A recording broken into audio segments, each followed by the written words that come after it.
Pierre-Louis Morel, bonjour. Bonjour. Présentez-vous. Je suis une succession d'ex. Ex-dentiste, ex-restaurateur, ex-globetrotter et ex-globetrotter.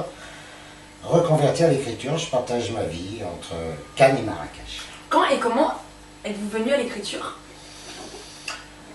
Dans ma jeunesse, j'ai touché à l'écriture au travers de dissertations fleuves rédigées durant ma scolarité et en tricotant des vers.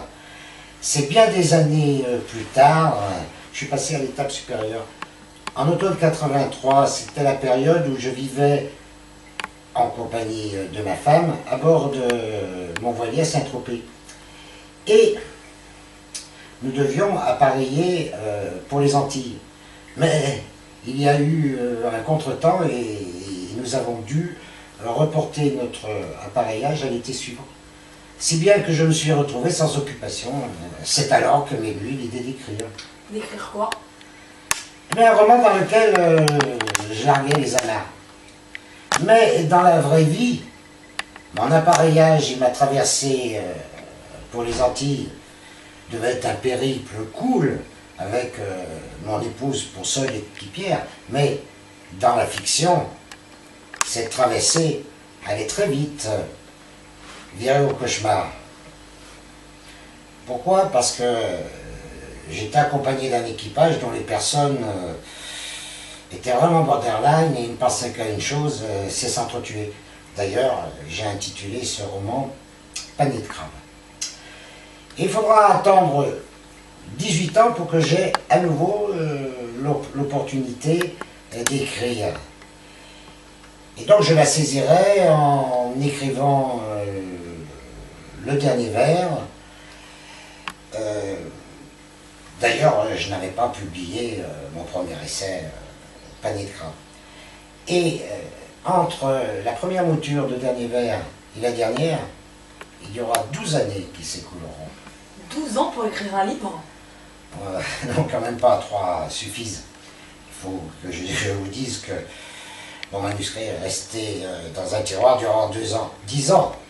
Mais pendant ces 10 années, j'ai écrit divers documents et 2 livres, Love in Marrakech et Sexe, amour et mariage à la sauce franco-marocaine.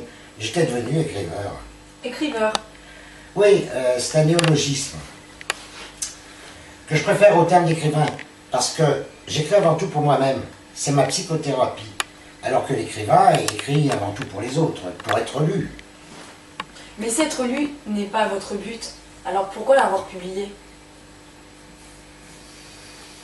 Très bonne question. Je dirais que si écrire est un plaisir, être édité est une forme de reconnaissance.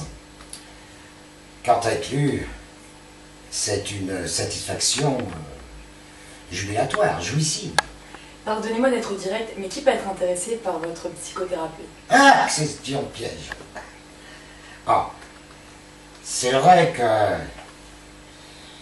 je suis ma propre muse. Je m'inspire de mon vécu. Mais cela n'est pas incompatible avec la création littéraire. Je le conçois. Pouvez-vous nous parler de votre création littéraire? Eh bien, avec plaisir.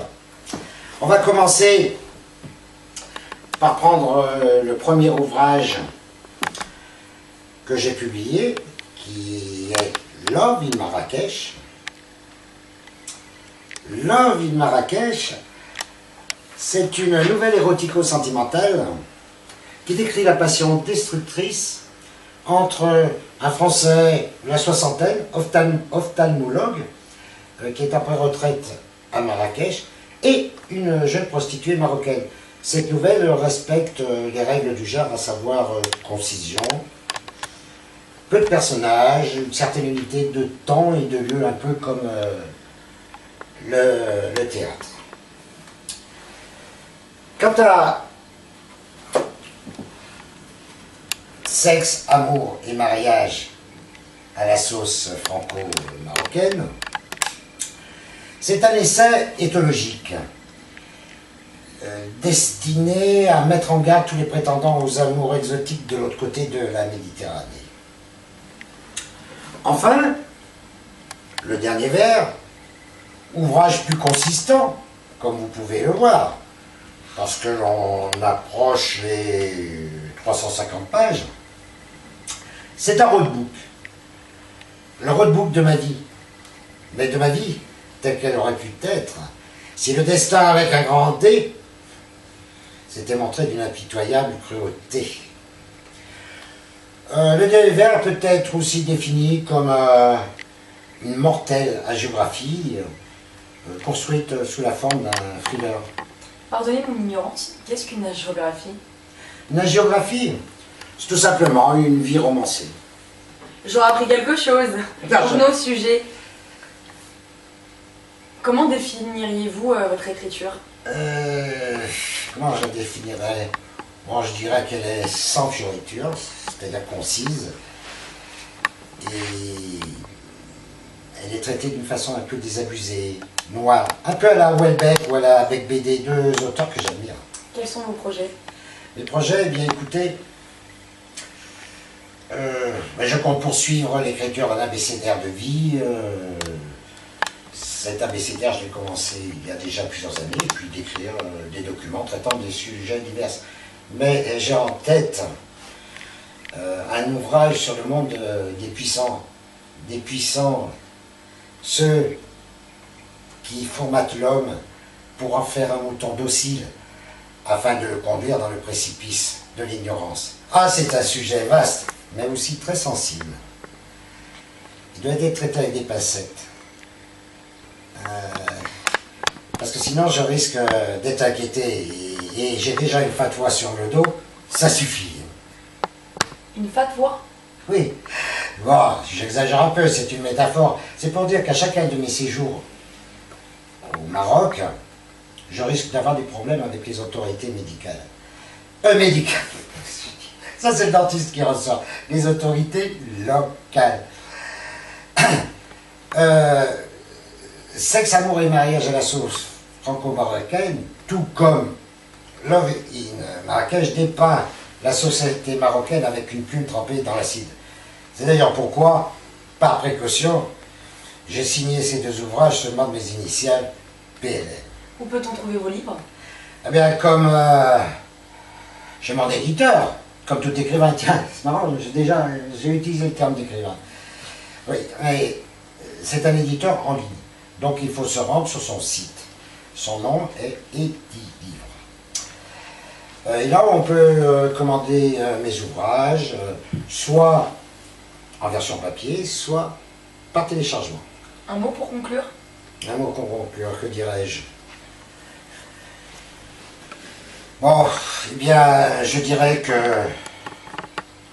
si on veut en savoir plus sur l'écrivain que je suis, sur mes écrits, sur ma façon de travailler, mon actualité, eh bien, j'invite les personnes qui verront cette vidéo à se rendre sur mon site, Morel Pierre-Louis, tout attaché, .sitew.com. Je préciserai Morel avec un O. Espérons que notre court entretien contribuera à vous faire connaître. C'est mon souhait. J'ai envie de sortir de cet onanisme littéraire, d'aller à l'encontre des lecteurs, de mes lecteurs. Car l'écriture vous enferme dans une bulle. Ouais, je suis devenu une amie sociétale. Vraiment? Oh, plus que vous pouvez le penser. Je vous remercie. Je vous en prie, ce fut un plaisir.